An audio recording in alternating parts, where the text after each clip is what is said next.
Kita lanjutkan, masih membaca Al-Fawaid Al-Mustanbatah Minal Arba'in An-Nawawiyah wa Tatimatiha Ar-Rajabiyah. Faedah yang diambil dari Arba'in Nawawiyah dan tambahan dari Ibnu Rajab. Faedah yang ke-15 kata Syekh Abdurrahman bin Nasir Al-Barraq hafizahullah, ta'kidul yamini, dalam hadis ini terkandung ta'kid, yaitu penegasan sumpah. Sumpah sendiri itu sudah ta'kid, tapi di sini ta'kidnya itu di mana setelah sumpah dia menggunakan bidzikri sifatil wahdaniyah, dengan menyebutkan sifat wahdaniyah, keesaan Allah, fil ilahiyah, dalam hal sesembahan. Karena dikatakan fawallahilladzi la ilaha ghairuhu, dalam sumpahnya tadi Rasulullah SAW bersumpah, demi Allah yang tidak ada sesembahan yang benar kecuali Dia. Maka di situ beliau bersumpah, dan sumpahnya dengan menyebutkan tauhid uluhiyah, tidak ada sembahan yang benar kecuali Dia.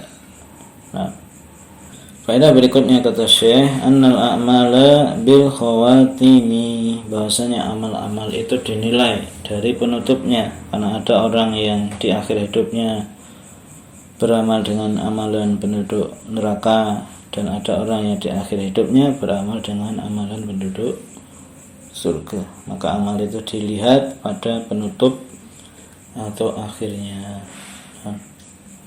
Kemudian yang ke-17, anna man kutiba syaqiyan. Hadis ini juga menunjukkan bahwa orang yang dicatat, orang yang ditulis maksudnya telah dicatat syaqiyan, dia termasuk orang yang celaka hidupnya, sengsara di akhirat.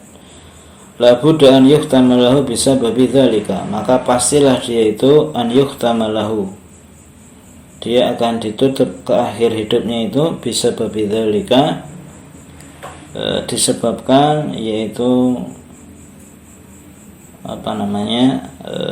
apa yang dia kerjakan, yaitu dia telah ditulis sebagai orang celaka, maka pasti akhir hidupnya juga dia itu celaka, artinya melakukan amalan orang yang celaka,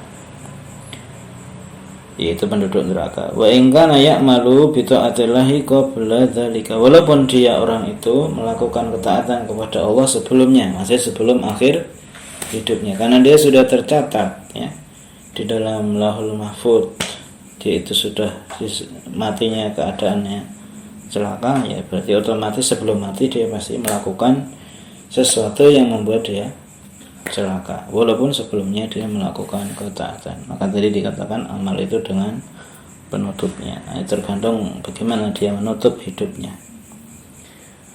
Nah, yang ke-18, anna man kutiba sa'idan, bahwa orang yang telah tertulis dalam lembaran takdir dia orang yang bahagia, la budda, maka pasti dia akan ditutup hidupnya ya dengan sebab hal itu, yaitu sebabnya dia melakukan amal penduduk surga.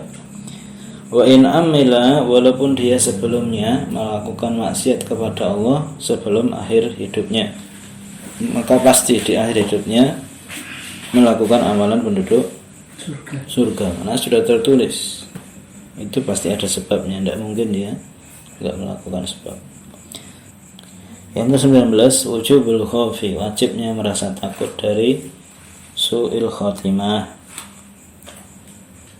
wajib takut dari su'ul khotimah, wal hadri min asbabih, dan harus berhati-hati dari segala sebab yang menimbulkan terjadinya su'ul khotimah. Yang ke-20 apa kata Syekh, wujubul akhdhi bi asbabi husnul khotimah, wajibnya mengambil sebab-sebab untuk mendapatkan apa?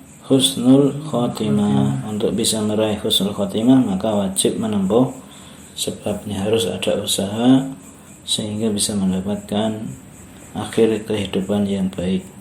Nah, yang ke-21, istiqmalul majazi. Dari hadis ini juga bisa kita ambil faedah istiqmal, yaitu penggunaan majaz di dalam pembicaraan. Dalam pembicaraan itu biasa dipakai majaz atau kiasan. Wadzalika, Di mana itu? Fit ta'biri, ketika Rasulullah menggambarkan, mengungkapkan ya aniz zamanil yasiri, mengenai waktu yang pendek, waktu yang yasir, yang ringan, maksudnya waktu yang pendek, waktunya itu pendek, itu bimikyasil masahati, itu digambarkan dengan mikyas, yaitu ukuran jarak. Waktu itu kan waktu, dimensinya waktu. Nah, kalau jarak kan beda. Tetapi di sini digambarkan waktu yang dekat itu seperti jarak. Bimikyasil masahah, yaitu apa? Jarak 1 dhira. Tadi dikatakan dalam hadis hatta ma yakunu bainahu wa bainaha illa dhira, kecuali jarak 1 dhira itu 1 hasta. Kemudian faedah ke-22, tartibul jazai alal amali. Tartib itu maksudnya penetapan balasan sebagai akibat dari amalan. Jadi orang itu diberikan amal setelah dia diberikan pahala setelah dia beramal. Artinya dia kalau nggak beramal nggak dapat pahala, gitu maksudnya.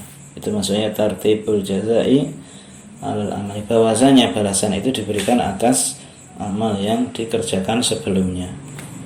Nah, yang ke-23, anna lis-sa'adati asbaban. Dari hadis ini juga bisa kita ambil pelajaran bahwa untuk kebahagiaan itu ada apa? Sebab-sebabnya, ada jalannya untuk meraihnya.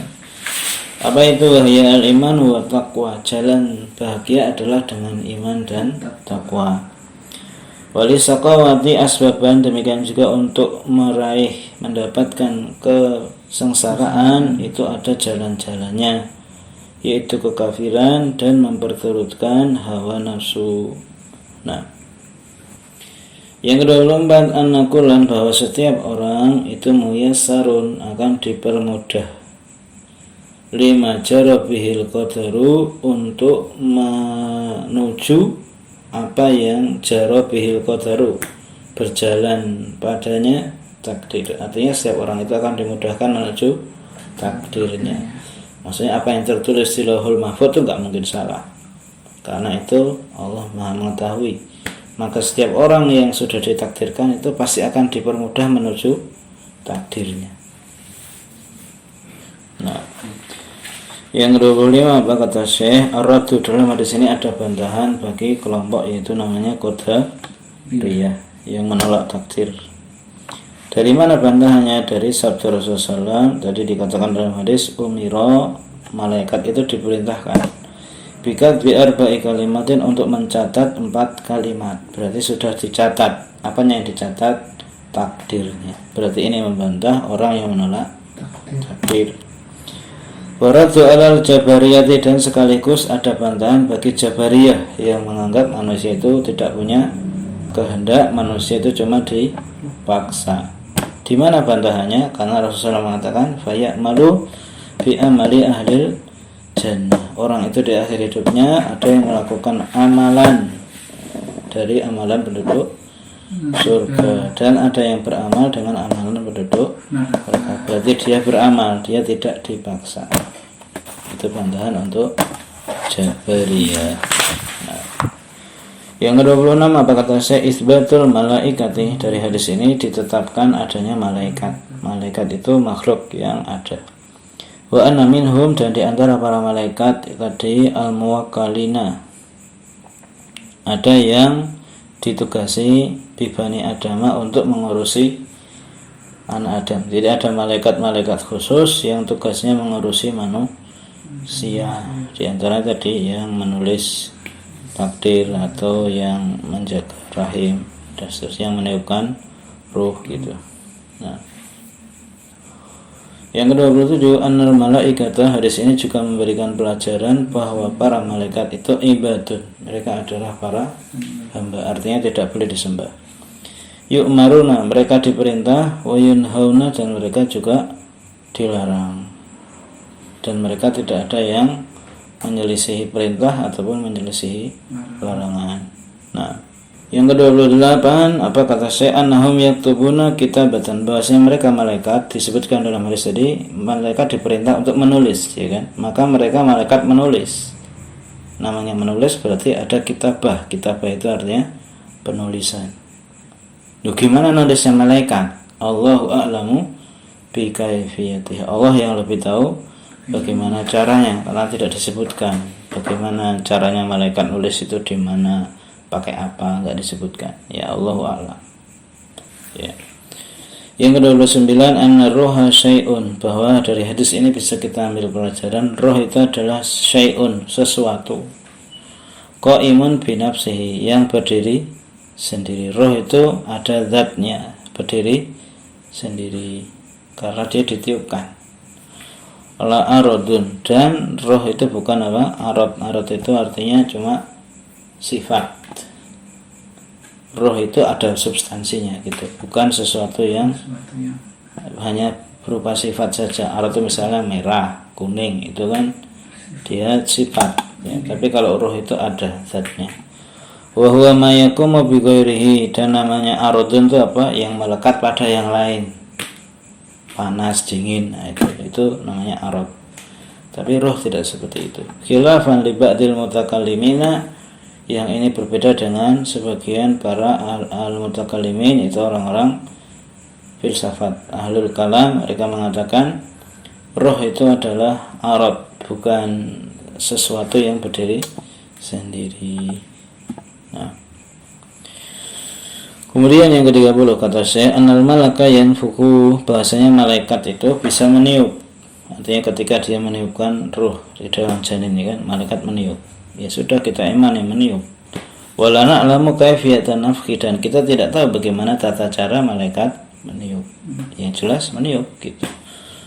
Wa syahiduhu, dan syahidnya atau pendukungnya dari Al-Qur'an, Allah mengatakan fanafakhna fiha, maka kami meniupkan pada Maryam min ruhina, dari roh ciptaan kami. Jadi Allah tiupkan kepada Maryam itu roh ciptaannya. Yang dimaksud siapa? Wal muradu, yang dimaksud dalam ayat tadi kami itu maksudnya siapa? Nafkhul malaki, itu malaikat Jibril meniupkan ruh fi farjiha, pada kemaluan siapa? Maryam. Jadi malaikat Jibril yang meniupkan, maka bahasanya fanafakhna fiha min ruhina. Ya, artinya meniupnya malaikat itu ya kita tidak tahu bagaimana caranya. Ya, mungkin sekiranya itu yang kita baca. Insyaallah kita lanjutkan hadis yang kelima pada pertemuan yang akan datang.